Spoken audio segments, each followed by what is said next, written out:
শুভ সন্ধ্যা। সবাইকে যুক্তর পক্ষ থেকে আজকের আয়োজনে স্বাগত। আজকে আমাদের সান্ধ্য সংলাপের চতুর্থ এবং শেষ পর্ব। আজকের পর্বটা শুরু করব একটা কি বলবো, একে ছড়া কিংবা কবিতা, একটা অপূর্ব লেখার পাঠের ভেতর দিয়ে। তারপরে আমরা আসলে আমাদের অতিথির পরিচয় নিয়ে আজকে সন্ধ্যায় কথোপকথনে যাব। একটু পড়ে শোনাই। আমার ধারণা যে এটা মোটামুটি আমরা যারা উপস্থিত আছি এখানে অথবা ক্যামেরার ওপারে তাদের সকলেরই পড়া হয়েছে, শোনা হয়েছে। তবু এটা পড়তে আমার ভালো লাগে যে আরেকবার পড়ি। যে ভাষায় আমের নাম হিমসাগর আর গ্রামের নাম বীরসিংহ, ফুলের নাম অপরাজিতা আর দুলের নাম ঝুমকো, পাখির নাম বউ কথা কও আর ফাঁকির নাম দেশভাগ, মিষ্টির নাম বালুশাই আর বৃষ্টির নাম ইলশেগুড়ি, মাছের নাম রূপচাঁদা আর গাছের নাম শিশু, কবির নাম জীবনানন্দ আর ছবির নাম ৭৪৫, কাজীর নাম নজরুল আর পাজির নাম পাঝাড়া, ঋতুর নাম হেমন্ত আর থিতুর নাম বিবাহিত, মাসের নাম শ্রাবণ আর ঘাসের নাম দুর্বা, গানের নাম ভাটিয়ালি আর ধানের নাম বিন্নি, খেলার নাম গোল্লা ছুট আর খেলার নাম বাবাজি, সুরের নাম রামপ্রসাদী আর গুড়ের নাম নলেন, রেলের নাম কাঞ্চন কন্যা আর তেলের নাম জবা কুসুম, দাদার নাম ফেলু আর ধাঁধার নাম শুভঙ্করী, হাসির নাম খিলখিল আর বাঁশির নাম মোহন, ঝড়ের নাম কালবৈশাখী আর ঘরের নাম ভালোবাসা, যুদ্ধের নাম মুক্তি আর বুদ্ধের নাম অমিতাভ, প্রেমের নাম দেবদাস আর প্রেমের নাম পরকিয়া, নদীর নাম কীর্তন খোলা আর যদির নাম দিবাস্বপ্ন, রোগের নাম সন্ন্যাস আর যোগের নাম মণিকাঞ্চন, সাপের নাম শঙ্খচূড় আর বাপের নাম আপনি বাঁচলে। তাকে ভালো না বেশি পারি। তো এই অপূর্ব লেখাটি যার, তাকে নিয়ে আজকের এই সন্ধ্যার কথোপকথন। ভাষায় ভালোবাসায়, এই ভাষা নিয়ে এই অপূর্ব লেখাটি রচনা করেছেন শিশির রায়। শিশির, তোমাকে স্বাগত।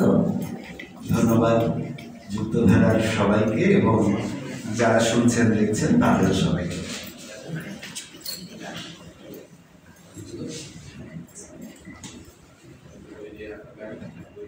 আমরা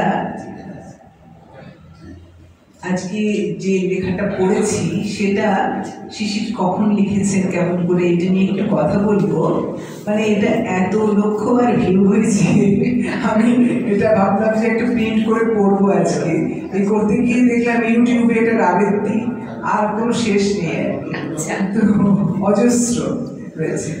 তো সেটির মধ্যে যাব। তার আগে ছোট্ট করে একটু শিশিরের পরিচয় বলি, সামান্য পরিচয় বলি, কারণ শিশিরের অসামান্য সব গুণাবলী রয়েছে, সেগুলো কিছু কথায় কখনো যদি আসে। সামান্য পরিচয় বলি, সেটুকু হলো শিশির আসলে কলকাতায় আনন্দবাজার পত্রিকায় সম্পাদনা বিভাগে প্রায় ১ যুগ ধরে কাজ করেছে এবং সেইটি এই মুহূর্তে তার প্রধান পরিচয় হলেও তার আগে তিনি ইংরেজি সাহিত্য পড়াতেন কলেজে। আর তিনি নিজে ইংরেজি সাহিত্যের ছাত্র এবং একই সঙ্গে আবার সিনেমার ব্যাপারে তার প্রবল উৎসাহ এবং নিজে সিনেমা তৈরির কলা কৌশল এইসব নিয়ে পড়াশোনাটাও করেছেন ভারতেই, কলকাতার সত্যজিৎ রায় টেলিভিশন ইনস্টিটিউট থেকে। তো এখন রয়েছেন আনন্দবাজার পত্রিকার সঙ্গে। তো আমরা একটু শিশিরের কাছে এবারে সোজাসুজি চলে আসি। শিশির, এবার বলো আমাদের এইরকম একটা মজার লেখা তুমি লিখলে কখন আর কেমন করবে? না, ওই যেটা হয় আর কি, এতটা গুরুত্ব সবকিছু ভাবিনি। 2017 সাল নাগাদ এটা লেখা। আর হ্যাঁ, একেবারে 21শে ফেব্রুয়ারির এখন আর মনেও নেই যে সকালে নাকি রাত 12টা 5 বা 1 বা কখন লিখেছিলাম, কিন্তু 21শে ফেব্রুয়ারির দিনেই লিখেছিলাম, এটাই মনে আছে। আর ওরকম না, কোনো কিছু মাথায় রেখে লেখা নয়। আর এমনি মনে হলো যে এই যে আমাদের বাংলা ভাষাটা, এটা তো খুব মিষ্টি ভাষা, সবাই বলে। মাঝে মধ্যেই দেখবেন আমাদের সমাজ মাধ্যমে, ফেসবুকে বা এটা ঘুরে ঘুরে আসে যে বাংলা ভাষাকে অমুক একটা সম্মান দিয়েছেন, সবচেয়ে মিষ্টি ভাষা বলে, এরকম নানান কিছু ব্যাপার স্যাপার আসে। সেটা সত্যি সেরকম সমীক্ষা কিছু হয়েছে বলে তো জানি না, কিন্তু আমরা তো যারা এই ভাষায় কথা বলি, এবং সবচেয়ে বড় কথা এই ভাষায় যারা ভাবি, তারা তো জানি যে ভাষাটা খুব মিষ্টি।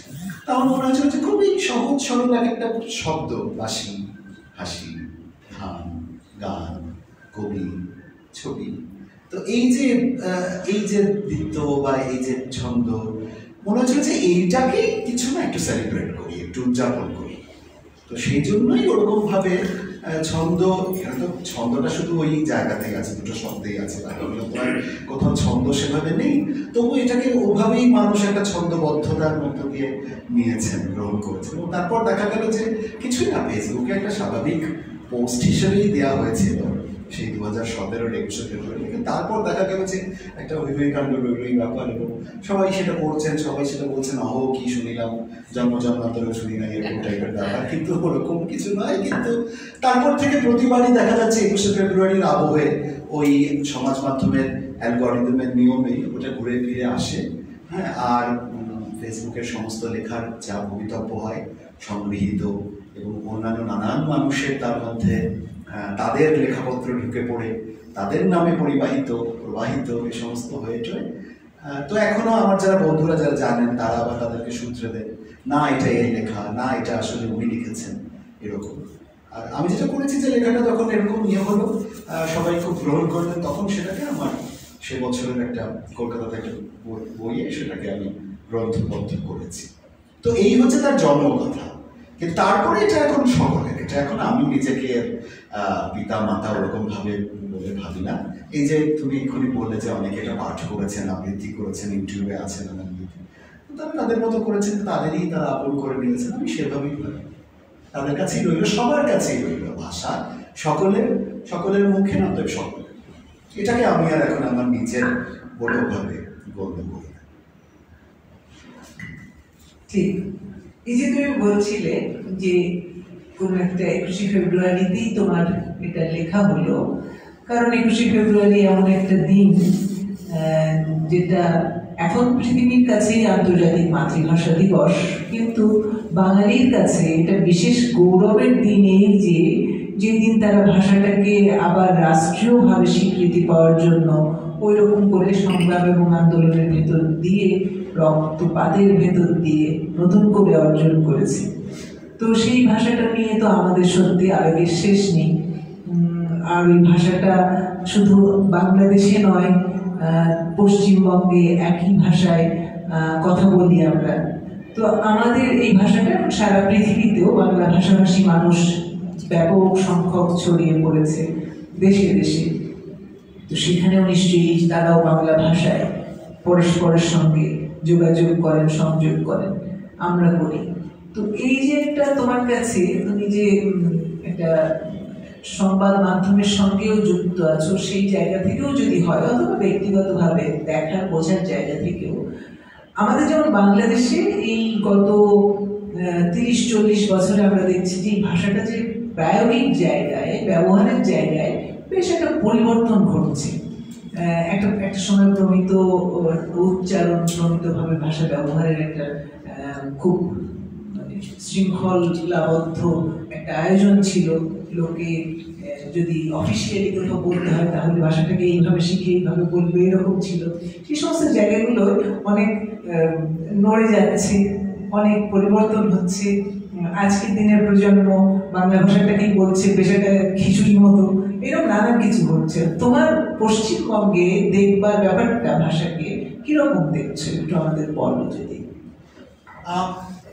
গঙ্গার পাড়েও ব্যাপারটা এক অর্থে যদি বলি ক্ষয় বা অবক্ষয় ভাষার বা ভাষার প্রয়োগে। হ্যাঁ, আসলে এটা তো আমরা জানি যে বাঙালি সব কিছুকেই একটু আত্মকরুণার দৃষ্টিতে দেখে, ভাষাও সেখানে ব্যতিক্রম নয়। এবং ওপারেও দেখা যাচ্ছে যে ইদানিং খুব এই ব্যাপারটার একটা চল হয়েছে যে বাঙালি, অধিকার বাঙালি নিজের বাংলা ভাষাটাকে অতটা গুরুত্ব দিচ্ছে না। কারণ ওদিকে তো বাংলা অনেকগুলো আঞ্চলিক ভাষার মধ্যে একটা, আমাদের পদ্মা পাড়ে যেমন গোটা দেশের একটাই ভাষা। আর যেই আমি ওদিকে চলে যাচ্ছি পশ্চিমবঙ্গে, তখন দেখা যাচ্ছে সেটা পশ্চিমবঙ্গের মানুষের ভাষা, মানে ভারতীয়, অন্যতম ভারতীয় ভাষা। সেখানে একটা ফেডারেল একটা স্ট্রাকচার আছে, বিরাট বড় দেশ, অনেকগুলো প্রদেশ, তার অজস্র ভাষা, এবং তার মধ্যে দেশের পূর্ব দিকে একটা রাজ্যের ভাষা। এইরকম ভাবে ভারতীয় প্রেক্ষাপটে দেখা হচ্ছে। কিন্তু বাঙালি যেহেতু একদা অখণ্ড বাঙালি ছিল, সে তো অন্যভাবে সবসময় ভাবে, সে ভাষাটাকে এভাবে সবসময় ভাবেনি, সে তার আত্মপরিচয় জায়গাটা থেকেই ভেবেছে। এই যে আত্মপরিচয়ের একটা মাধ্যম বহিঃপ্রকাশ হচ্ছে বাংলা ভাষা, এই জায়গাটা কিন্তু একটু ওদিকেও নড়ে গেছে। কারণ এই যে আমরা তো এখন বিশ্বায়নও পুরনো হয়ে গেছে, গ্লোবালাইজেশনও এখন একটা পুরনো কনসেপ্ট। এবার আমরা যদি বলি উত্তর উত্তর উত্তর আধুনিক, কতগুলো উত্তর বলতে হবে, পোস্ট পোস্ট পোস্ট জানি না এখন, কিন্তু সে তো একটা তত্ত্বের ব্যাপার। কিন্তু প্রয়োগের দিক থেকে দেখা যাচ্ছে সে খুব মডার্ন হচ্ছে, সে এআই অন্যান্য প্রযুক্তি সমস্ত কিছু পেছনে ছুটছে, এবং কোথাও যেন এই সব কিছুর মধ্যে তার একটা ভাষাগত হীনম্মন্যতা বোধে সে ভুগছে। এর মধ্যে জীবনযাত্রার মানের উন্নয়ন, ওখানে সবাই বলছে যে সবাই ইংলিশ মিডিয়ামে ছেলেমেয়েদের পড়াচ্ছি। হ্যাঁ, আমার এই ভাষার সময় আরেকটা জিনিস খুব ভাইরাল হয় যে আমার ছেলের বাংলাটা ঠিক আসে না। এটাও একটা এমন পদ্যকাররা পদ্যও লিখেছেন সে নিয়ে, সেটাকে তো একটা আত্মকরুণার দৃষ্টিতেও দেখা হয়, সমালোচনার দৃষ্টিতেও দেখা হয়, কিন্তু তার যা রটে তার কিছু তো বটে। তো সেদিক থেকে দেখলে হ্যাঁ, একটা ওই ক্ষয় বা অবক্ষয়ের জায়গা হয়েছে। সে নিজে যেন ভাষাটাকে ততটা মর্যাদা দিচ্ছে না, এই জায়গাটা একটা হয়েছে। সে বুঝতে পারছে যে এটা ঠিক করছে না। পৃথিবীতে আর কোনো জাতি তার মাতৃভাষাকে নিয়ে হীনম্মন্যতা বোধে ভোগে না। ভারতেরই অন্য প্রদেশে কেউ কখনো সেটাকে ভোগে না। দক্ষিণ ভারতের অনেকগুলো ভাষা আছে, সেগুলোও খুব প্রাচীন ভাষা। তামিলের মতো ভাষা আছে যেটা ইতিহাসবিদদের প্রামাণ্য নথিপত্র সব মতে বাংলার থেকেও প্রাচীন ভাষা এভাবে বলা আছে, তার কাব্য মহাকাব্য সব কিছু। এবং আমরা জানি যে যদি রাজনীতির প্রেক্ষাপটে বলি যে দক্ষিণ ভারতীয় ভাষাগুলো এক প্রকার একটা প্রতিরোধ, সবসময় প্রতিরোধ তুলে রেখেছে যে উত্তর ভারতের ভাষা সন্ত্রাসের বিরুদ্ধে বা ভাষা রাজনীতির বিরুদ্ধে, হিন্দি চাপিয়ে দেওয়া বা অমুককেই রাষ্ট্রভাষা বলে ব্যাপার। এবং এটা ঠিক কথা, এটা জেনে রাখবেন যে ভারতের কিন্তু কোনো রাষ্ট্রভাষা নেই, কিন্তু ভাষা রাজনীতির আঙ্গিকে হিন্দিকে রাষ্ট্রভাষা বলে প্রচার করা হয় বা প্রজেক্ট করা হয়, যেটা একদম সর্বৈব ভুল। ভারতের সংবিধানগতভাবে কোনো রাষ্ট্রভাষা নেই, আছে অনেকগুলো অফিসিয়াল ল্যাঙ্গুয়েজ। সেই অফিসিয়াল ল্যাঙ্গুয়েজের মধ্যে এমনকি ইংরেজিও একটা, আরো অনেকগুলো আছে। আর ওখানকার সংবিধানের শিডিউল যেগুলো নানান রকম মতে আরো অনেকগুলো ভাষা। এবং সেখানে কি তোমাকে থামাচ্ছি এটুকু, ইংরেজিটা যেমন একটা সার্বজনীনভাবে সব প্রদেশেই হয়তো দ্বিতীয় ল্যাঙ্গুয়েজ হিসেবে অথবা ফার্স্ট ল্যাঙ্গুয়েজ হিসেবে জানি না, অফিসিয়ালি আছে, কিন্তু তার বাইরে প্রদেশের নিজস্ব ভাষাটাই হচ্ছে একটা তার প্রদেশে অফিসিয়াল। হ্যাঁ, না এবারে অফিসিয়াল যেটা সেটা হচ্ছে সংবিধানে বলে দেওয়া হচ্ছে যে এই 15-16টা ভাষা হচ্ছে অফিসিয়াল, তার মধ্যে ইংরেজিও আছে, হিন্দিও আছে। কেমন? এবারে যার যে প্রদেশের ভাষা, যার যে মাতৃভাষা, সেগুলো যখন প্রায়োগিক স্তরে আছে, মানে প্রাথমিক শিক্ষা বা উচ্চশিক্ষা এসব ক্ষেত্রে, তাকে তোমাকে সেই ভাষাটাই শিখতে হবে। প্রথম ভাষা দ্বিতীয় ভাষাগুলো তখন স্কুল কলেজ ওই স্তরগুলোতে আসছে, সেগুলো অন্য। কিন্তু সংবিধান মতে দেশটার অনেকগুলো ভাষা, এক এবং অদ্বিতীয় কোনো গুরুত্বের ভাষা নেই। কিন্তু দেখা যাচ্ছে রাজনীতি যখন আসছে, রাজনীতিবিদরা যখন আসছেন বা শাসকেরা যখন আসছেন, তারা একটা ভাষাকে বেশি প্রচার করছেন। এবং ওই যে ফেডারেল স্ট্রাকচার, তো একটা কোথাও নাড়া বাঁধা আছে পুরো দেশটা, তারপর হয়তো নানা ভাষা, নানা মত, নানা পরিধান, কিন্তু ওটাকে এখন উল্টে পাল্টে ওই প্লুরালিজমটাই যেখানে বিউটি, সেখানে একটা সিঙ্গুলারিটি আনার চেষ্টা করা হচ্ছে, চাপিয়ে দেওয়ার। এই চাপিয়ে দেওয়াটা বায়ান্নর সেই চাপিয়ে দেওয়ার মতো, যেমন উর্দু তেমন ওখানে হিন্দি, এরকম ভাবে করা হচ্ছে। এবং সেটা দক্ষিণ ভারতীয় ভাষাগুলো যেভাবে প্রতিরোধ করছে, পশ্চিমবঙ্গের বাংলা ও বাঙালিরা সেভাবে প্রতিরোধ করছেন না। কেন করছেন না সেটা খুব অদ্ভুত, এবং সেটা একই সাথে বিস্ময়কর, এবং এটা সেটা খুব আশঙ্কা। কেন করবেন না তারা? সংবিধানে যা বলা আছে, এটা অসাংবিধানিক ভাবে একটা অন্য জিনিস করা হচ্ছে, কেন সেটা করা হবে? সুতরাং সমস্ত ভাষাগুলোই থাকবে, সমানভাবে থাকবে।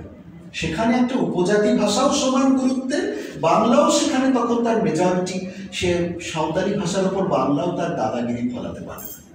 বাংলার মধ্যেও সেই উপজাতিরা থাকেন, জনজাতিরা থাকেন, সেই ভাষাকেও তখন গুরুত্ব দিতে হবে। তখন দেখা যাচ্ছে যে সেখানে বাংলাও হয়তো তার উপরে একটা দখলদারিত্বের ভাবে, চাই আগে বাংলা পড়ো পরে সরকার, সেটাও করা যাবে না। সংবিধান যদি মানতে হয় তাহলে এইভাবেই মানতে হবে। কিন্তু দেখা যাচ্ছে এই সব কিছু ভাষা রাজনীতির দিক থেকেও হোক, আবার প্রায়োগিক দিক থেকেও একটা হীনমন্যতা বোধ আসছে, নতুন পৃথিবীর সঙ্গে পাল্লা দিতে, হ্যাঁ, ভারতের নতুন প্রযুক্তির সঙ্গে পাল্লা দিতে। শিক্ষার ভাষা ইংরেজি, ওটাই পড়ি। বড় বড় স্কুলে সব বাবা মারা ছেলে মেয়েদের ভর্তি করাচ্ছেন, এবং সেখানে দেখা যাচ্ছে এমনকি তারা স্প্যানিশ, ফরাসি পর্যন্ত একটা ভাষা হিসেবে নিচ্ছে। কিন্তু দেখা যাচ্ছে বাংলার প্রতি একটা অদ্ভুত একটা বিরাগ বা অসুখ। এবার এর মধ্যেই সবকিছু তো খুব শ্রেণীগত, সবকিছু তো অর্থনীতির সঙ্গে যুক্ত এইগুলো। এবারে দেখা যাচ্ছে যে যারা সেই এলিট ক্লাস, তাদের মধ্যেই হয়তো ওই বাংলা ভাষার প্রতি একটা বিরাগ। তারা নিজেরা কিন্তু 25শে বৈশাখ আর এইগুলো সমস্ত পালন করছেন, কিন্তু যেই নিজের ছেলে মেয়ে সন্তানদেরকে ঠেলছেন, তখন যেন তারা নিজেরাই বাংলা ভাষার দিকে ঠেলছেন না। তারা ফেলুদা হয়তো ইংরেজিতে বই মেলাতে খুঁজছেন, বা এমনও হয়েছে বর্ণমালা, বর্ণ পরিচয়, বিদ্যাসাগরের বর্ণ পরিচয়, এবারেই আমি দেখছিলাম ফেসবুকে, অ আ, এই যে রস্বই দীর্ঘই, ওইগুলো ওভাবে ইনফ্লেকশন দিয়ে লেখা হয়েছে। ই রস্বইকে লেখা হয়েছে ই, আর দীর্ঘই হয়তো একটা বড় ক্যাপিটাল লেটারের ই সঙ্গে একটা স্মল লেটারের ই, দীর্ঘই বোঝাতে। যে তার মানে সেই বইগুলো যে তৈরি হয়েছে, সেখানে প্রথম কথাই হচ্ছে বিদ্যাসাগর চলে গেলেন বাইরে, বর্ণ পরিচয়, আসল বর্ণ পরিচয় চলে গেল বাইরে। হ্যাঁ, এবং তারা বলছে যে আচ্ছা আমি তো বর্ণ পরিচয় পড়াচ্ছি, ইংরেজিতে পড়াচ্ছি, বা ইংরেজি ওইভাবেই লেখা আছে। ওই ছড়াগুলো, যে 2 লাইনের ছড়াগুলো বর্ণ পরিচয়, সেগুলো ওই ওই অ্যাংলো ওই ল্যাটিন হরফে ওভাবে করে বলা আছে। তো এটা তো একটা খুব আসলে একটা দুঃখের জায়গা। এরকম ভাবে কেন? তার মানে তার কোথাও তো সেই ইনফিরিয়রিটি কমপ্লেক্সটা আছে, হীনমন্যতা বোধটা, এবং দিন দিন সেটা নিশ্চয়ই বাড়ছে। তা নইলে কেন এভাবে এরকম হয়? তা নইলে আমি কি বলবো যে তুমি আমরা যেভাবে করেছি ছোটবেলায়, আমরা কি কোনো আলাদা করে ইংরেজিকে বেশি গুরুত্ব বা বাংলাকে বেশি গুরুত্ব করেছি? তা তো করিনি। আমাদের বাবা মায়েরা, আমাদের মাস্টারমশাইরা যারা হাতে ধরে আমাদের শিখিয়েছেন, তারা যে গুরুত্বের সঙ্গে কয়ের এই পাশটা শিখিয়েছেন, ডান দিকে এইভাবে দিতে হবে, সেইভাবেই তারা কার্সিভ ইংলিশ রাইটিংয়ের ওইগুলোও শিখিয়েছেন। কোনো আলাদা করে কম বেশি গুরুত্বের কিছু দেয়নি। কিন্তু এই জায়গাটা কোথা থেকে যে এলো? আমরাও অদ্ভুত। আমরাও খবরের কাগজে যখন লিখি, বলি, নিজেরা গল্প করি বা তর্ক করি, ইচ্ছে করে তর্ক করি যাতে এই লজিকগুলো আসে বা যুক্তি প্রতিযুক্তিগুলো আসে, আমরাও না মাঝে মধ্যে ঠিকই পাই না। হঠাৎ করে যে কোথা থেকে একটা কি হয়ে গেল, এরকম সেটা সত্যি অদ্ভুত। আমরা যখন এই আলোচনাগুলো হয় অনেক, আজকে হয়তো আমরা এটা আমাদের একটা আলোচনার ইয়ের মধ্যে রাখছি, এরপরে অন্যত্র যাব, কিন্তু যখন আসলে এই আলোচনাগুলো আসে, যে আসলে আমাদের নিজেদের ওই যে বললে আত্মমর্যাদার জায়গাটাতেও ভীষণ আমরা কিরকম মাঝে মাঝে মনে হয় যেন দুর্বলতাই প্রকাশ করছি। তো সেটা আমরা বলার চেষ্টা করি কখনো কখনো, যে এটা আসলে একটা মানে কলোনিয়াল হ্যাংওভার থেকে গেছি এতকালে। তো কলোনিয়াল হ্যাংওভার কেবল তো আর বাঙালির বেলায় থাকলো না, অন্যদের বেলায় তো থাকবার কথা ছিল। তো সেইটি তো তেমন করে আসলে ঘটে না, যেটা তুমি বলছো যে বাংলাদেশে সেটা হয়তো দেখবার সুযোগ কম, কারণ একটা ভাষাভাষী সংখ্যায় বেশি প্রধান, বাকিটা আছে অল্প সংখ্যায়। কিন্তু ভারতে সেটা তো বেশ ব্যাপকভাবেই আছে। তো তো যাই হোক, এটা নিশ্চয়ই আরো অনেক গবেষণারও দাবি রাখে যে কেন এই ব্যাপারগুলো ঘটছে। তারপরেও আমরা আমাদের সেই বাংলা ভাষার মাধুর্য এবং আনন্দ, এটা আমরা তো বহন করেই যাব আমাদের মতো, এবং আমরা নিশ্চয়ই মনে করি যে সেটা প্রজন্মান্তরে এইভাবেই বাঙালি বহন করবে। তার মধ্যে এসে পড়বে অন্য অনেক কিছু। ইটালিয়ানরা হয়তো তার কথার মধ্যে যতই বাংলাদেশি লোক সেখানে থাকুক বা ভারতে, তারা মোটেই বাংলা ভাষা তার বাক্যের ভেতরে একটা শব্দও ব্যবহার করবে না, কিন্তু আমরা হয়তো করবো সারা পৃথিবীকে। আমরা এই অর্থে বোধহয় পৃথিবীকে অনেক বেশি ওই বহুত্ববাদের ধারণায় গ্রহণ করতে পারি। যাই হোক, হয়তো সেটাও একটা শক্তি, কিন্তু তাদের নিজেরটা পরিচয়টা হারায় আর কি, এইটুকুই হলো আশঙ্কার কথা। তো আমরা যাই একটু আর একটু অন্যদিকে। তোমাকে আমি যখন বলেছিলাম যে শিশির একটা লাইনে আমি কি বলতে পারি তোমার কথা, তো তুমি আমাকে একটা লাইন লিখে পাঠিয়েছিলে এইরকম, আমি সেটাতে যাচ্ছি। আমি ওকে বলেছিলাম তখন, তুমি বললে যে আপিসের লেখালেখির বাইরে আমার সময় কাটে সুজন, সুখাদ্য, সুগ্রন্থ, সুশিল্প, সুসফর এবং সুসময়ের সন্ধানে। তো যার অনেকখানি আমার এক্সপিরিয়েন্সের মধ্যেও রয়েছে তোমাকে কেন্দ্র করে। কারণ কলকাতায় যখনই যাই আমরা নানান কারণে, তো তখন শিশিরের এই যে তার অভিপ্রায়গুলোর, তার যে বৈশিষ্ট্যগুলোর পরিচয় ঘটে, তার মধ্যে এগুলো অনেকখানি রয়েছে। এখন একটু সুনির্দিষ্ট করে যদি বলি, এই যে সুজন বলতে তুমি আসলে কি বোঝাও, কি ভাবো, যে কি রকমের মানুষগুলোকে তুমি এই তোমার সুজন বলে ভাবো? মানে তো শিশিরের সঙ্গে আমার যে পরিচয় হলো সেটা যার মাধ্যমে আসবো, সেই সুযোগে একটু সেটা নিয়ে নিই। তিনি হলেন সুশীল সাহা। তিনিও একজন লেখক, সম্পাদক এবং নানান কি বলবো গুণের অধিকারী মানুষ। আজকে এই সুযোগে তুমি, আমি এবং আমরা সবাই মিলে সুশীলদার আজকে ৭৮তম জন্মদিন, তো তাকে আমাদের শুভেচ্ছা এবং অভিনন্দন জানিয়ে দিচ্ছি বাংলাদেশের পক্ষ থেকে। হয়তো ক্যামেরার ওপারে থাকলে তিনি সেটা শুনতে পাবেন, এখন না হোক পরে। তো তাকেও আসলে তিনি এবারেরই লোক ছিলেন, চলে গিয়েছিলেন পরে ৭১-এর আগে। তো ওখানেই থেকে গেছেন, কিন্তু সারা জীবনই বাংলাদেশের সঙ্গে কাজ করেছেন। এবং আমি বলি যে আমি যত লোককে না এখানে চিনি, যত সৃজনশীল মানুষকে সকল ক্ষেত্রে, তার চেয়ে অনেক বেশি সুশীলতা চেনেন এবং জানেন। এতই কাজ উনি সারাক্ষণ করেন। যাকে শঙ্খ ঘোষ লিখেছিলেন যে তিনি দুই বাংলার নিরর্গল সেতু। তো এইরকম তার মাধ্যমেই শিশিরের কাছে আমার পৌঁছানো। তো এরকম একজন সুজন আর একজন সুজনের কাছে পৌঁছানো। তোমার কাছে সুজন ব্যাপারটা?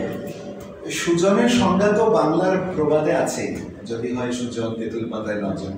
তো তেঁতুল পাতার মতো এই ক্ষুদ্র পরিসরেও যারা শেয়ার করতে পারে না এক ভাবনা, এক সময়, এক যেটুকু রিসোর্স, এক মানসিকতা, এক মন, তারাই সুজন।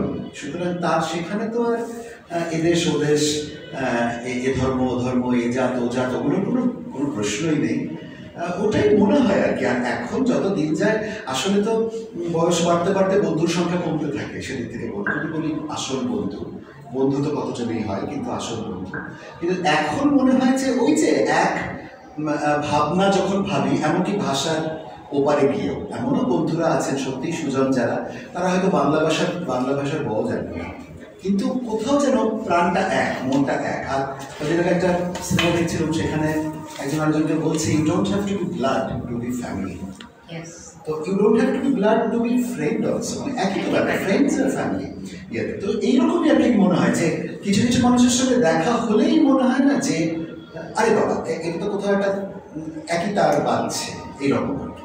আবার কিছু মানুষের সঙ্গে ঘন্টার পর ঘন্টা সময় কাটালেও মনে হয় যে আচ্ছা ঠিক আছে, আচ্ছা আসি, আচ্ছা ঠিক আছে, যদি দেখা হয় না দেখা হলে তো কোনো ব্যাপার নেই। তো সেই সেটাই হচ্ছে সুজনের, আর কুজন বলবো না, দুর্জনও বলবো না, কিন্তু অসুজন হয়তো তার পার্থক্য। তো এখন আস্তে ধীরে মনে হয় যে এই যে চারপাশের একটা খুব কোলাহল ভরা জগৎ, এই কোলাহল, অশব্দের কোলাহল, দুর্ভাবনার কোলাহল, তো এইসবের মধ্যে মনে হয় যে না, আমরা যারা কখনো হয়তো খুব কম দেখা হয় না, কিন্তু তবু যেন যখনই মন খারাপ হয় যেন একসঙ্গে মন খারাপ হয়, বা এক কারণে মন খারাপ হয় দুই জায়গাতে থেকেও।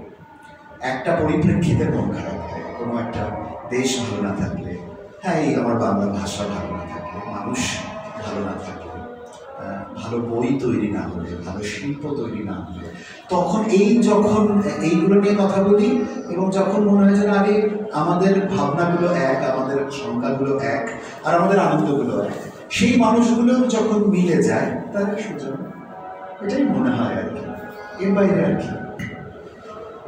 নিশ্চয়ই নিশ্চয়ই তাই। তোমার যেহেতু তোমার পরিবার স্বজনরা বাংলাদেশেই আছেন, তুমি এই দেশটাকেও যেমন দেখছো, দুদিকের বাঙালিকে দেখছো অনেক কাল ধরে। তোমার পড়াশুনো ওখানে করেছো, বেড়ে উঠেছো ওখানে, ফলে ওখানকার মানুষদেরও খুব কাছে থেকেই তুমি দেখছো। তো এই যে দুদিকেই দেখছো, আর খুব একটা অস্থির সময়ে এখন বাংলাদেশ যাচ্ছে, ফলে বাংলাদেশকে আমরা আরো কাছে থেকে অন্যরকম ভাবে দেখবার একটা কারণ ঘটছে। তো তোমার কাছে এই দুদিকের দেখার থেকেই এই যে যারা সুজন ভাবতে পারছি না মানুষগুলো, এই মানুষগুলোর পরিবর্তনের কোনো বিশেষ জায়গা তোমার মনে হয়, চোখে পড়ে? হ্যাঁ, আমি সবসময় আমি খুব পজিটিভিস্ট। আমি খারাপটা আসলে ভাবতেও ইচ্ছে হয় না, যে একদম উচ্ছন্নে গেল একটা জাত বা একটা দেশ বা একটা গোষ্ঠী বা এইরকম ভাবতে পারি না। তার কারণ ইতিহাসই বলে, প্রমাণ দিয়েছে বারে বারে যে এরকমটা হয় না। হ্যাঁ, মনে হচ্ছে এই যে দুঃস্বপ্নের মতো, কিন্তু এই যে কবে কাটবে, কিন্তু সেই দুঃস্বপ্নও কিন্তু আমাদের ভাঙে, সেই দুঃস্বপ্নও ভাঙে, তাদের সুস্বপ্ন পরের রাতটা না আসতে পারে, কিন্তু দুঃস্বপ্নটা কিন্তু ভেঙে যায়। সুতরাং আর এইরকম পরিস্থিতি, দেশ কাল কিন্তু আমাদের আগের গোষ্ঠী, আমাদের আগের পূর্বপুরুষ, এরা পূর্বজরা এরা কাটিয়েছে, কাটাননি এরকম নয়, এর নানান হয়তো সীমা পরিসীমা তৈরি হচ্ছে, তার ইন্টেন্সিটি হয়তো আরো বাড়ছে বা অন্যরকম, সেটা অন্য হতে পারে। আজকের আর আগের 1952 কি 1971 কি 2025 সেগুলো একটা অন্য বিষয়। আর আমরা সবসময় তো আমাদের পরিপ্রেক্ষিতে বিচার করি। হ্যাঁ, এটা খুব মনে রাখার বিষয় যে আজ থেকে 50 বছর পরে যে প্রজন্মটা বিচার করবে, তারাও কিন্তু তাদেরই পরিপ্রেক্ষিতে আমাদেরকে ফিরে দেবে। সুতরাং এইটা একটা শাশ্বত ব্যাপার, এটা সবসময় হতে থাকবে, এটা খুব নতুন কিছু নয়। কিন্তু যেটা আমি বলতে চাই সেটা হচ্ছে এই যে ওই দিস টু শ্যাল পাস, এইরকম আর ছিল না একটা ইংরেজি মহাকাব্যের একটা লাইন নেবে, তো সেই রকম আর কি, যে দিস টু শ্যাল পাস, এইটা নিয়ে কিন্তু আমাদেরকে তো কিছু, তা বলে তো বসে থাকলে চলে না যে দিস টু শ্যাল পাস, আচ্ছা চলে যাক, আমি বসে থাকি, ওটা পেরিয়ে যাক, তা হবে না। এই সময় ওই সুচেতন শুভবোধ সম্পন্ন যারা আমরা মানুষেরা বলে নিজেদেরকে একটু হলেও কোথাও দাবি করি তো আমরা তো বলি যে হ্যাঁ আমরা ভালো শিল্প করি, আমরা ভালো সাহিত্যের সন্ধান করি, যদি এগুলো বলি তাহলে আমাদেরও কিছু দায় দায়িত্ব আছে। সেইগুলো হচ্ছে যারা হয়তো ওইভাবে ভাবছেন না, এবার তাদেরকে গিয়ে আমি তাদেরকে ঘাট ধরে বোঝাতে চাই, সেটা পারবো না, সেটা সবসময় হয়ও না। তখন যেটা হয়, নীরবে নিজের সেই চর্চাটা করে যাওয়া, সেই অনুশীলনটা করে যাওয়া, ওই সুবুদ্ধির, ওই সুচর্চার, ওই কুযুক্তির বিপ্রতীপে সুযুক্তির চর্চা করে যাওয়া। হ্যাঁ, সেটা কোনভাবে আসবে? আমাদের মনন থেকে আসবে, নাকি আমাদের পুরনো পাঠ সাহিত্য থেকে আসবে?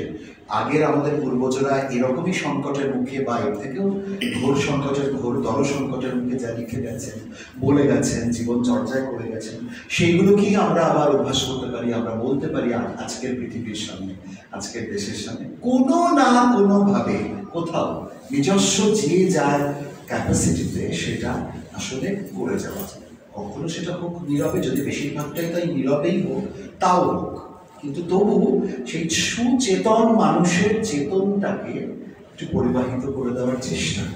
আজকে ধরো এই যে যুক্তধারা ভাষায় ভালোবাসায় করছে, তো আমি যদি বলি যে আচ্ছা কজন জানছে, কজন দেখছে, কজনের কাছে তুমি পৌঁছতে পারছো, বিশেষ করে আজকের এই প্রযুক্তি এবং সমাজ মাধ্যম বাহিত যুগে সবই তো নম্বর, সংখ্যার গুরুত্ব, সংখ্যাগুরু, ওখানেও সংখ্যার গুরুত্ব, আর আমাদের রাজনীতি এবং সব কিছুতে জীবনেও সংখ্যার গুরুত্ব। সংখ্যাগুরু যেন যা বলছে তাই হচ্ছে আসল কথা, মত। সবসময় তা নয়। আমরা জানি যে সমাজ মাধ্যমের সংখ্যাগুরু যা বলে তা আদৌ সবসময় সত্য নয়, কিন্তু হয়তো আমরা সংখ্যালঘু শুভবোধ সম্পন্ন সুচেতন মানুষ, দৃশ্যমান সুচেতন মানুষ হয়তো এখন সংখ্যালঘু, কিন্তু তারা আছেন এবং তাদের চর্চাটা থাকাটা দরকার। সেটা প্রকাশ্যে হোক, অপ্রকাশ্যে হোক, গেরিলা ভাবে হোক, চোরাগোপ্তা ভাবে হোক, সাবোতাজ করে হোক। শিল্প তো সবসময় অন্তর্ঘাত বা সাবোতাজ করে করে গেছে সবসময়। সুতরাং সেই শিল্পের চর্চা করে হোক, যেখানে লুকিয়ে চুরিয়ে মুক্তিযোদ্ধার মতো হামলা করে প্রকাশ্যে বা অপ্রকাশ্যে, সেইভাবে আমাদের এবার এই মনন বা চেতনার এই লড়াইটা চালিয়ে যেতে হবে। সেটাই কিন্তু একমাত্র প্রতিহত করতে পারে ওই যাদেরকে আমরা সুজন বলে ভাবতে পারছি না এখনো, তাদেরকে আমাদের দিকে আনতে পারে, নিয়ে আসতে পারে। এটাই একমাত্র মানে এই শিক্ষা, এই সংস্কৃতি, এই চেতনার বাঙালি সবসময় এইগুলোকেই ভরসা করে এগিয়েছে, এইগুলোকেই সে সবসময় বিদ্যা চর্চা, শিক্ষা, সুসংস্কৃতির চর্চা, মোট কথা সুচর্চা, এটা নিয়েই সে আবহমান কাল ধরে আছে। তারপরে রাজনীতি এসেছে, কি দেশভাগ হয়েছে, কি ধর্মভাগ হয়েছে, কি হয়েছে সে অন্য কথা, কিন্তু অখণ্ড বাঙালি মানুষ, অখণ্ড বাঙালির চেতনে সবসময় এই সুচর্চাটাই ছিল, আছে এবং আমার বিশ্বাস করতে ইচ্ছে করে যে থাকবে। এই যে একটু আগে ভাষার একটু বলছিলাম, তা সত্ত্বেও আমি বিশ্বাস করি একটি মাত্র বাঙালিও যদি কোনো আলাস্কাতে একটা ইগলুর মধ্যেও বাস করে, জাস্ট মানে ফর এক্সাম্পল, যদি আমি সেভাবেও খুব মানে ওয়াইল্ডেস্ট ইমাজিনেশন ভাবি, তবু তার মধ্যে তো বাংলা ভাষাটা থাকবে। কারণ ভাষা তো শুধু ভাব প্রকাশের মাধ্যম, যেমন ভাবনারও মাধ্যম। আমি কিন্তু বাংলা ভাষাতেই ভাবি, ইংরেজিতে যখন লিখি তখন কিন্তু মাথার মধ্যে ব্রেনটা আগে বাংলাতেই ভাবে, তারপর অটোমেটিক্যালি মোটর নিউরনগুলো ট্রান্সলেট করে। সুতরাং এটা থাকবে, আমি বিশ্বাস করি যে এটা দিস টু শেপ আস। খুব ভালো বললেন, অনেক ধন্যবাদ। এখন এই প্রসঙ্গেই একটু জানতে চাই তোমার কাছে যে এই যে চর্চাটাকে অব্যাহতভাবে প্রবাহিত রাখা, সেটা তো করে যেতে হবে, করে যেতে হয়। তো সেই চর্চার মধ্যে অনেক কিছু তো রয়েছে ক্ষেত্র। আমরা একটু সুনির্দিষ্ট করে যদি আসি সাহিত্যের এই ক্ষেত্রগুলোতে, এখন যেহেতু অনেক বেশি প্রযুক্তির অনুপ্রবেশ সর্বত্র ঘুরে যাচ্ছে, চাই বা না চাই যেমন করেই হোক, তো এরকম একটা সময় দাঁড়িয়ে আসলে পশ্চিমবঙ্গে বা তোমার দেখা অতীতটায় কিরকম মনে হয় এই যে এখনকার যে প্রজন্ম, মানে ধরো যাদের বয়স 40-এর নিচে বা 30-এর দিকে, এই প্রজন্মের কাছে এই যে ম্যাগ আন্দোলন বা এই ধরনের চর্চার ক্ষেত্রগুলো আর কি গুরুত্বপূর্ণ থাকছে, কতখানি মানে কিভাবে তারা করছে? এই মুহূর্তে পশ্চিমবঙ্গে কিন্তু ছোট পত্রিকা বা লিটল ম্যাগাজিন খুব ফ্লারিশ করছে, খুব খুব, হ্যাঁ। এবং এটা ঠিক এই যে বয়সের রেঞ্জটা বললে, এবং এরাই করছে। তবে যেটা একটা ভিজিবল একটা ডিফারেন্স, একটা বেশ দৃশ্যমান একটা কথা, সেটা হচ্ছে যে ছোট পত্রিকাগুলো খুব নেসেসারিলি যে ছোট আছে আর তা নয়। হ্যাঁ, ছোট পত্রিকা যে নিজের থেকেই প্রতিষ্ঠান বিরোধী হয়ে আমরা ছোট, এবং সেখানেই আমাদের শক্তিটা, যে আমরা বড়র বিরুদ্ধে ভাবনা দিয়ে লড়তে পারবো, ওইটা না অতটা, আর ওই লড়াইটা সেভাবে নেই। এবং এখন তো কি হয়, পত্রিকার সঙ্গে প্রকাশনা, এই ব্যাপারটা এসে তো বাজার এসে একটা অন্যরকম করে দিয়েছে, প্রযুক্তি সেটাকে আরো সহজ করে দিয়েছে। সুতরাং অনেক ছোট পত্রিকায় একই সঙ্গে এখন প্রকাশনা, আর এখন সেজন্য আর ওই ছোট বড় ভেদটা না আস্তে আস্তে একটু হলেও মুছে যাচ্ছে, ঘুচে যাচ্ছে, এবং দেখা যাচ্ছে যে কিন্তু এই যে আমি নামটা ওরা লিখেছে লিটল ম্যাগাজিন, আমরা বলি এখন ছোট পত্রিকা, কিন্তু এর খুব ভালো কাজ করছে। এবং সত্যিকার কি কবিতা, কি প্রবন্ধ নিবন্ধন ক্ষেত্রে, কি মেমোয়ার্স, কি এইগুলো খুঁজে খুঁজে বার করা, পুরোনো লেখাপত্রের ভাবনা, সেগুলোকে নতুনভাবে ভাবা। এই যে একটা বছর আমরা বেরোচ্ছি 2024-25, এইগুলোতে কাদের শতবর্ষ, 150-200 কোনো সাহিত্য কীর্তির বা কোনো সাহিত্যিকের, সেভাবেই ভাবি কি একটা কমিউনিস্ট আন্দোলনের শতবর্ষ, সেই উপলক্ষে একটা ঘটনার শতবর্ষ, এভাবে এইগুলোকে না এই প্রজন্মটা খুব খুব সেলিব্রেট করে এই লেখালেখি এবং ভাবনার মধ্য দিয়ে। আমি পশ্চিমবঙ্গের এই মুহূর্তে ছোট পত্রিকা বা যদি তার আগে তথাকথিত শব্দটা ব্যবহার করি, এদের বাড়ন্ত নিয়ে আমি এখনো পর্যন্ত খুশি। সবসময় হ্যাঁ, লেখার মান একটা অন্য জিনিস, কারণ প্রচার মাধ্যমগুলোর সুবাদে বা তাদের যেগুলো মূলধারার যে প্রচার মাধ্যম লেখালেখির জায়গাগুলো, সেখানে তো আসলে তাদের চরিত্র অনুযায়ী না প্রবন্ধ নিবন্ধ চরিত্রটা আবার একটু অন্যরকম হয়ে গেছে। এখন অনেকটা প্রবন্ধ বলতেও এই প্রজন্মটা অনেকটা ফিচার ধর্মী লেখা পছন্দ করে। সেটা আমার ব্যক্তিগতভাবে আমার পছন্দ না, কারণ বাঙালির নিবন্ধ সাহিত্যে তো একটা অন্য ধারা আছে, আর প্রবন্ধ নিবন্ধ কিন্তু একটা অন্য ভাবনার গভীরতা এবং দার্ঢ্য দাবি করে। ফিচারের মতো লেখাটা অনেক সময় সেটা একটু লঘু হয়ে যায়, তরল হয়ে যায়। কিন্তু এখনকার ছোট পত্রিকার অনেক লেখাই হয়তো একটু লঘু, তারা হয়তো খুব গভীর বিষয় নিয়েই লিখছে, কিন্তু ভাষার এই প্রজন্মের একটা ভাষার ব্যবহারের একটা জিনিস পাল্টেছে। তবু সেটাকে ওরকমভাবে দেখা যায় যে আচ্ছা হোক না, তারপর তো শেষে তো সেটাই থাকবে যেটা থাকার, সুতরাং সেটা তো সময়ের নিয়মে কালের নিয়মে যেটা থাকবে সেটাই থাকার, তো হোক। এটাও নিরীক্ষামূলক একটা ভাবেই দেখা হোক।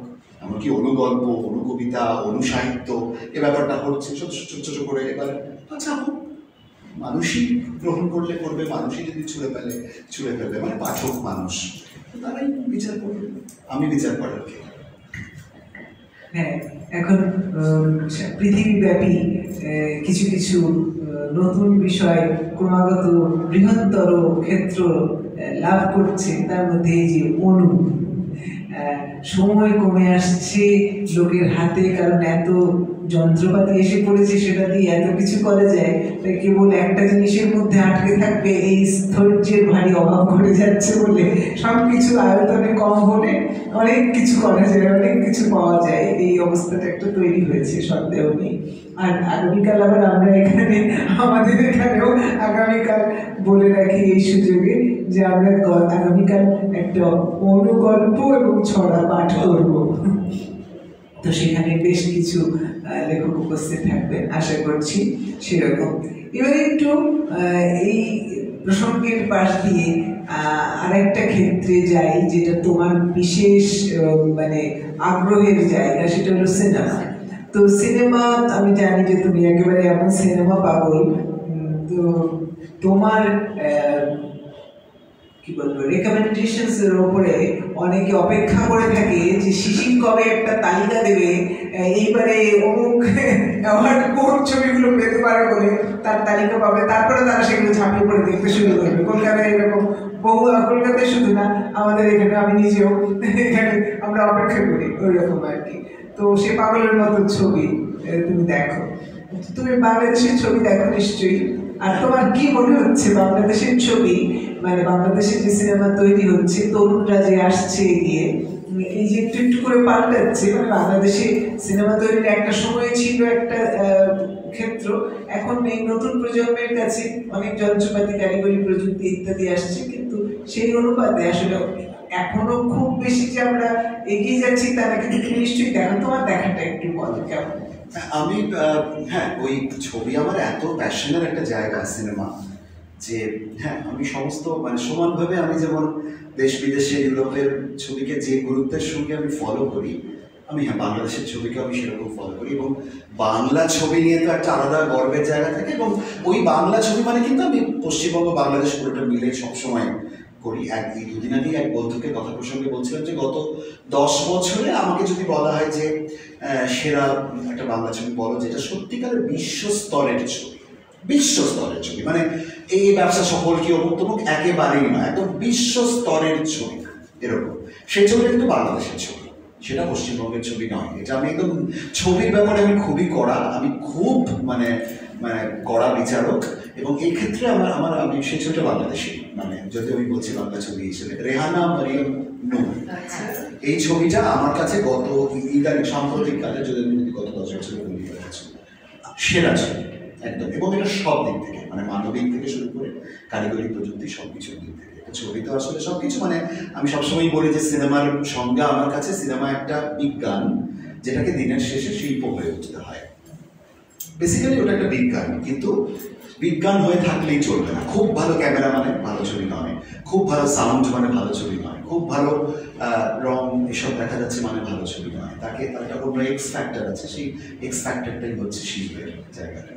মূলত কারিগরি প্রযুক্তি ভিত্তিক একটা শিল্প মাধ্যম, যেটাকে দিনের শেষে শিল্প হয়ে উঠতে হয়।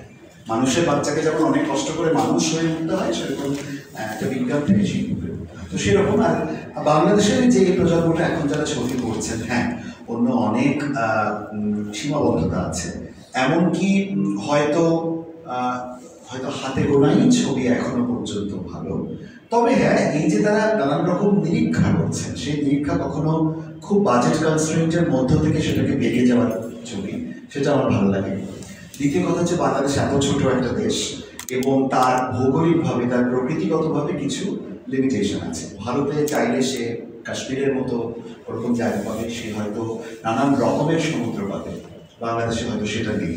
এত ছোট একটা দেশ, তার সেই একটা লিমিটেশন। আমরা সবসময় সিনেমার ক্ষেত্রে বলি তো আউটডোরে আমি এরকম দেখাবো, আমি ওরকম দেখাবো, হ্যাঁ এই নিয়ে, সেটা ওখানে নেই। কিন্তু সেটাকে অতিক্রম করে যাচ্ছেন ফিল্ম মেকাররা তাদের স্ক্রিপ্ট লেভেলে এমন কাহিনী এনে, এমন গল্প এনে, এমনকে রেখে আমি নদীতেই ছবি করবো, আমি সমুদ্রেই ছবি করবো, কিন্তু আমার ওই একটা নৌকোই হবে আমার আগাগোড়া একটা ছবি নিয়ে। এটা খুব ভালো একটা ব্যাপার। এরকম তো বিশ্বস্তরের কত ছবি আমরা দেখেছি, তাই না? দেখতে দেখতে গেলে বাকি সে পোটেনকিও তো একটা জায়গারই, মূলত একটা জায়গাতে করা, তারপরে তো ওরেসা স্ট্রিপসের মতো কিছু হলো।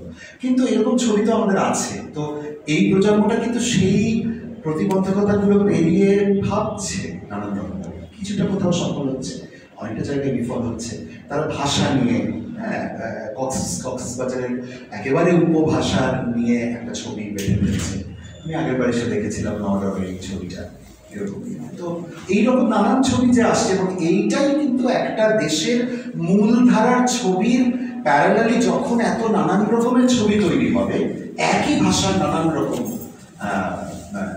সংস্করণ ছবির দিক থেকে, তখনই এটা বুঝতে হবে that's a very good sign. যদি একই রকমের ছবি তৈরি হয়, পশ্চিমবঙ্গে এখন প্রায় একই রকমের বাংলা ছবি, প্রায় একই রকমের, মানে তার প্রকরণ ব্যাকরণগতভাবেও সেটা একই ছবি। এবং যেটাকে আমরা ইন্ডিপেন্ডেন্ট সিনেমা বলি, ইন্ডি বলা হয়, ইন্ডি ফিল্ম বা ইন্ডি মুভিজ, সেই ইন্ডি মুভিজ পশ্চিমবঙ্গে কতটা ইন্ডি আছে, মানে ইন্ডিপেন্ডেন্ট আছে, এটা আমার যথেষ্ট সংশয়ের অবকাশ আছে। কিন্তু বাংলাদেশের কিছু কিছু কাজ দেখে মনে হয় সেটা পুরোটা ওই ইন্ডি ধারণা থেকে করা। তারা ওই কনস্ট্রেন্টগুলোকে অতিক্রম করতে চাইছে, সবসময় পারছে না হয়তো, কিন্তু চাইছে। এই চাওয়াটা আমার কাছে অনেক বড় ফ্যাক্টর দিনের শেষে। দেখ আমি কতটা অর্জন করতে পারলাম, কারণ আমাকে তোকে চাইতে হবে। আমি চাইছি না, আমি আমার বাধা গতের মধ্যে ঘোরাফেরা করছি, কারণ আমার কোনো উন্নতি হবে না আমার শিল্পটা, মানে সিনেমা শিল্পটা। সেটা অন্তত এরা সেই সাইনগুলো দেখাচ্ছেন, আমি সেটাতে অন্তত একটু বেশি আগ্রহী। বেশ, চলো আমরা বেশ খানিকটা সময় কথা বলছি, শেষের দিকে এসে গেছি। বুঝবার জন্য এইটুকু শেষের একটা প্রশ্ন তোমার কাছে, যেটা তোমার আর একটা আগ্রহের খুব বড় ক্ষেত্র। আর আমি তো মাঝে মাঝে বলি যে আবার লোক দেখাচ্ছ কেন, এই শিশিরের একটা বড় আকর্ষণের জায়গা হলো নতুন নতুন খাদ্যের দোকানপাট আবিষ্কার করা, সেখানে গিয়ে খাওয়া, আর তারপরে সেই সব ছবি দেয়া। আর আমি বলি যে আবার লোক দেখাচ্ছে, আমি বলি যে তুমি আমার ফুড গাইড হয়ে যাবে কলকাতা, তাই সে মোটামুটি করে এরকম। তো এখন এই যে কলকাতায় আমরা যখন যাই, ধরো বাংলাদেশে আমাদের এখানে লোকে যা কিছু খেতে ভালোবাসে, তার মধ্যে একটা অন্যতম হলো বিরিয়ানি খেতে ভালোবাসে। তো ওই জন্য এখানে হাজির বিরিয়ানি বলো, এরকম নানান কিছু, সেগুলো তুমিও জানো, তুমি এখানকারই লোক, তো সেগুলি রয়েছে। কলকাতায় একটা সময় ওইরকম করে আমি বিরিয়ানির দোকান দেখতে পাইনি। আমার যদি ধরে নিই আমি গত 40 বছরের যাওয়া আসার অভিজ্ঞতায় দেখার করতে বলি, কিন্তু গত 25 বছরে হয়তো দেখেছি ব্যাপকভাবে বিরিয়ানির দোকান হয়েছে পথে পথে অনেক জায়গায়। তার মানে খাবারের অভ্যেসের ভিতরে এক ধরনের একটা পরিবর্তন সেখানেও এসছে। তো এইরকম আরো অনেক কিছুর পরিবর্তন নিশ্চয়ই এসছে, একটা ফিউশনের মতো তৈরি হয়েছে বাঙালির খাদ্যাভ্যাসের ভেতরে। যদিও পাশাপাশি সেই অনেক দীর্ঘ সময়ের ঐতিহ্যবাহী সমস্ত খাবারের অনেক দোকানপাট, রেস্তোরাঁ এখনো কলকাতায় আছে, তোমার সঙ্গেও গেছি অনেক সময়। তো তোমার কি মনে হয় যে এই বাঙালির যে নিজস্ব খাবারের ঐতিহ্য বা এই যে খাদ্যাভ্যাস, সেই জায়গাটায় কি কোনোরকম বড় প্রভাবের ঘটছে ওপারে? পশ্চিমবঙ্গে? হ্যাঁ, মানে বাঙালি এই জন্যই ভালো লাগে সে সব খায়, এটা সব যে জাতি গোষ্ঠী সব খায় না এবং খাবারের উপর নানান রকম ইনজাংশন আরোপ করে, তারা খুব একটা কিন্তু উন্নত হয়নি। হ্যাঁ, মানে সব যে খাই খেতে পারি, এটা তো আসলে সবচাইতে বেশি ইনক্লুসিভ হওয়ার একটা, আমরা খাবারকে খুব গুরুত্ব দিই না, মানে আমরা বলি যে সবসময় খাচ্ছে, হ্যাঁ অন্নগত প্রাণ, এ সমস্ত আমাদের সাহিত্যেই আছে, উদর সর্বস্ব বাঙালি, এইগুলো সমস্ত। কিন্তু কথা হচ্ছে সে উদর থেকেই তো তার মস্তিষ্কটা অত কিন্তু তীক্ষ্ণ হয়েছে, সে খেতে পারেনি অনেক সময়। এই খাদ্যের হয় বাহুল্য বা প্রাচুর্য অথবা খাদ্যের অভাব, অন্নাভাব, এই দুটোই তাকে কিন্তু জাতিগতভাবে খুব প্রভাবিত করেছে, দুর্ভিক্ষ এবং এই যে সুজলা সুফলা শস্য শ্যামলা বাংলা সমাজ। তো যে জাতিটা খেয়ে বা না খেয়ে বড় হলো বা না পেয়ে, পাইনি বলে খাইনি আর কি, তো তার কিন্তু একটা সে সব কিছু তার একটা ঔদার্য থাকবে। খাবারের ঔদার্যটা কিন্তু তার অন্যান্য শিল্প সংস্কৃতির ঔদার্যেরই একটা অংশ। সে সবাইকে বরণ করে নিতে পেরেছে তার কিন্তু ওই উদরপূর্তির মধ্য দিয়ে, এবং সব দেশের খাবার সে নিজের মতো করে আহরণ করে নিয়েছে। বিরিয়ানিকেও সে, কলকাতার বিরিয়ানি জানেন আপনারা অনেকে যারা কলকাতায় খেয়েছেন, আলু থাকবে, পৃথিবীর আর কোনো বিরিয়ানিতে আলু থাকে না, হ্যাঁ, কিন্তু কলকাতার বিরিয়ানিতে আলু থাকবে, এবং আলু না থাকলে কলকাতার বা পশ্চিমবঙ্গের বাঙালির খুব মন খারাপ। সেটা এখানেও ভীষণ রকম, একখানা আস্ত আলু না থাকলে পর বহু মাংসের টুকরোটাকেও সে তাও মেনে নিতে পারে, একটু কম সিদ্ধ হলে বা কিছু ভালো, কিন্তু আলুটা যদি সিদ্ধ না হয়, হ্যাঁ, তাহলে সে আর কি সিদ্ধ, তার সিদ্ধতা চরিতার্থ করে না, এরকম একটা ব্যাপার। হ্যাঁ, ইদানিংকালে বৃষ্টি থেকে শুরু করে অন্য সমস্ত কিছুতে যেটা ফিউশনের প্রসঙ্গ বলছি, নানান রকম কায়দা কেদা এসেছে। হ্যাঁ, সেখানে ধ্রুপদিয়ানাও আছে। আবার ওই যে বললাম সে ঔদার্য, আচ্ছা ফুচকাটাকে একটু অন্য, টক জলটাকে একটু পাল্টে দিয়ে দেখি, মিষ্টির মধ্যে একটু অন্যরকম করে দেখি, নানান রকম ফিউশন মিষ্টি সব কিছু এসেছে। বিয়ে সহ নানান জন্মদিন, নানান উৎসবে অনুষ্ঠানে এই ফিউশনগুলো নানান রকম এক্সপেরিমেন্ট চলে, কিন্তু ওই বাঙালিয়ানাগুলোর ওগুলোও সমানভাবে আছে। সে কিন্তু এখনো পর্যন্ত এই যে গরম আসছে সে নিম বেগুন খাবে, হ্যাঁ, নিম পাতা ভাজা খাবে, সেটাও আছে তার পাতে।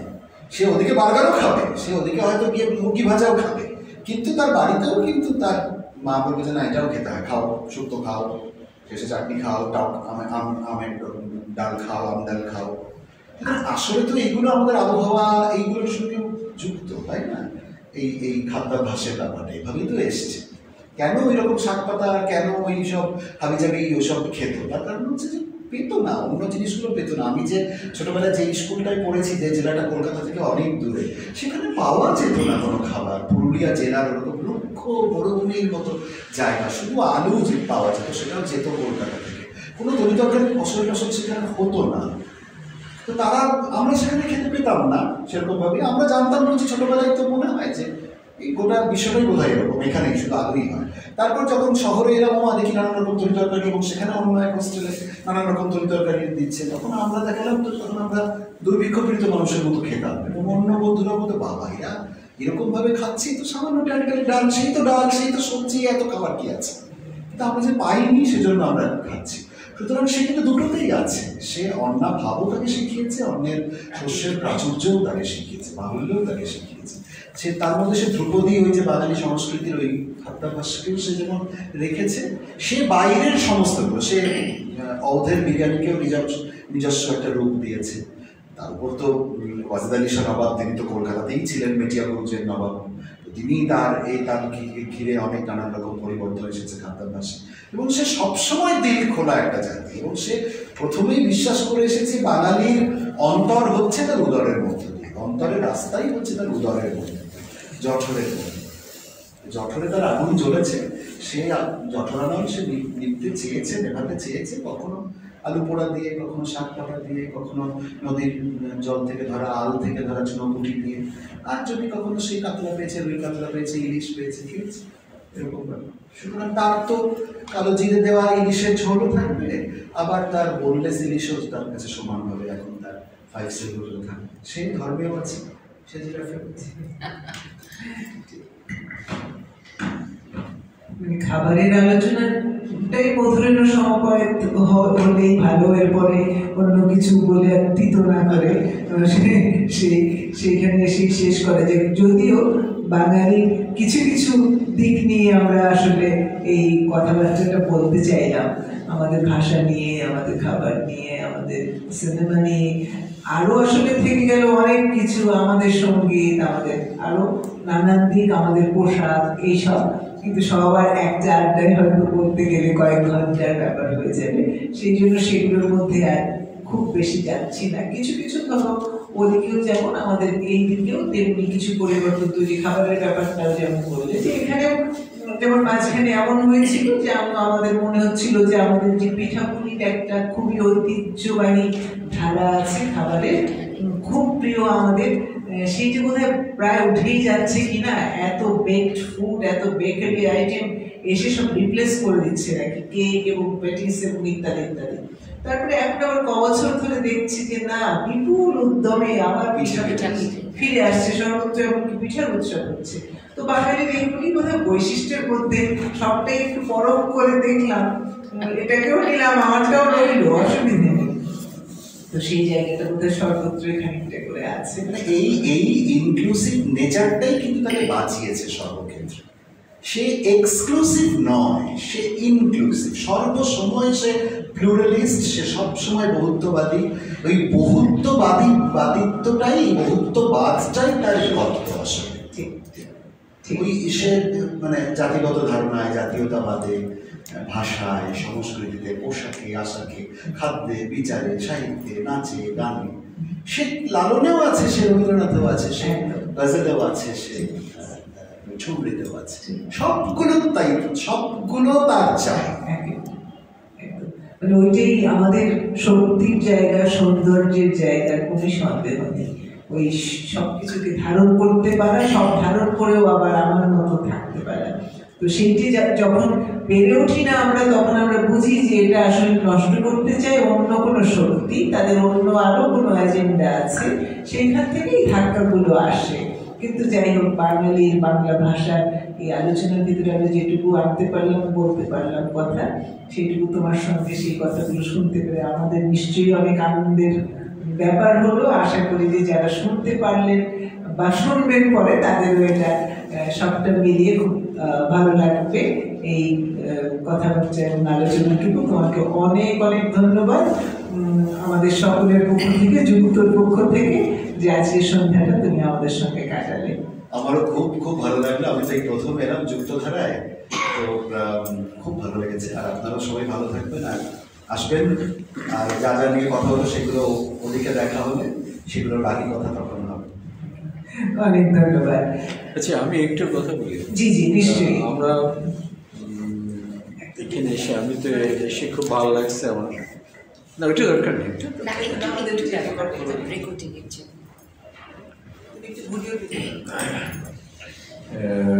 এখানে আসার কথা ছিল না, তো শিশির আমাকে ডাক দিল।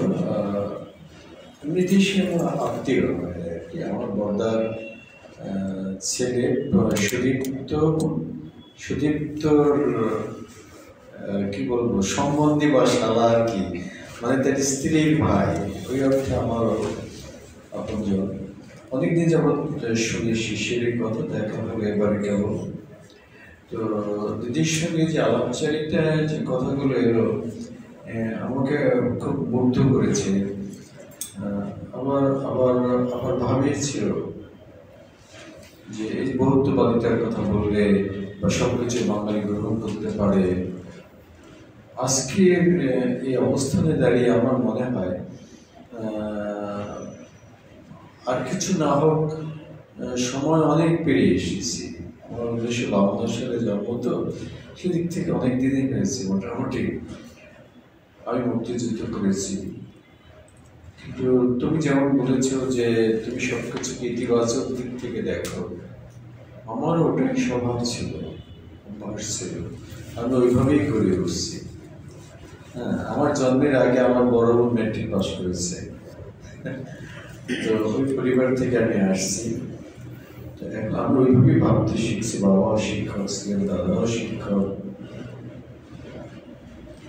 কিন্তু এখন যেন মনে হয় যে তোমার কথার সঙ্গে যেন কোথায় যেন একটা বেদনা কাজ করছে। আমি তো এটা চাইনি আগে, আমি তো এর জন্য রক্ত দিতে যাইনি একাত্তরে, তাই না? আমি সব কিছু নিচ্ছি, নিতে পারি, তারপরও আমি আমার মতো করে হব। আমি এত ঝগড়া করব কেন, এত মারামারি করব কেন, এত ধ্বংস করবো কেন? ওখানেও যা এখানেও সেরকমই একটা আবহাওয়ার মধ্যে আমরা যেন খেয়ে হারিয়ে ফেলছি। আর ভাষার কথা বলছো, বাংলা ভাষা যে মূল্যবোধ থেকে, যে চেতনা থেকে আমরা 21কে অর্জন করলাম, সেই অর্জনটা বিশ্বের কাছে এত বড় বিশ্বায়ন নেই, মানে এর চেয়ে বড় বিশ্বায়ন নেই। হয়েছে ভারতে কোথাও কোথাও হয়েছে ভাষার জন্য সংগ্রাম, আরও বহির্বিশ্বে কোথাও হয়েছে, কিন্তু এত জীবনদান সকলে মিলে এমন করে ভাষার জন্য। তো আমার কাছে মনে হয় যে আমরা আমাদের ইমোশন আবহাওয়ার সঙ্গে সঙ্গে এত পরিবর্তন হয় যে ইমোশনটা, আবেগটা এক অর্থে এক জায়গায় গিয়ে যেন আমরা অর্থহীন হয়ে যায়। আমরা যেন অর্জনটাকে ধরেই রাখতে পারি না, ধরেই রাখতে পারি। এই অপ্রিয় সত্যটা যদি আমরা মেনে না নেই, তাহলে আমার মনে হয় আমি প্রতারণা করবো। সে তুমি যেটা বলছো যে আমি শান্তিনিকেতনে পড়াশোনা করেছি, এই যে 2-1 বছর আগে গিয়ে দেখি যে গৌড় প্রাঙ্গণের পাশে আমার বন্ধু অতনু, আমার স্যারের ছেলে, তারপরে অমল, সুপ্রিয়, ওরা 3 জনের টিচার ছিল। দেখলাম যেখানে পশ্চিমবাংলার যে মাঠটা, তার পাশে বিশাল সব বিল্ডিংয়ে ওরা ক্লাস করছে, ও ক্লাস নিচ্ছে। তা আমি বললাম যে অতনু কি ব্যাপার, এখানে বিল্ডিং কেন? এই পরিবর্তনটা কি তুমি কোন দিক থেকে দেখবে? আমি তো এই শান্তিনিকেতন দেখতে চাইনি। আমি যখন আমাদের যখন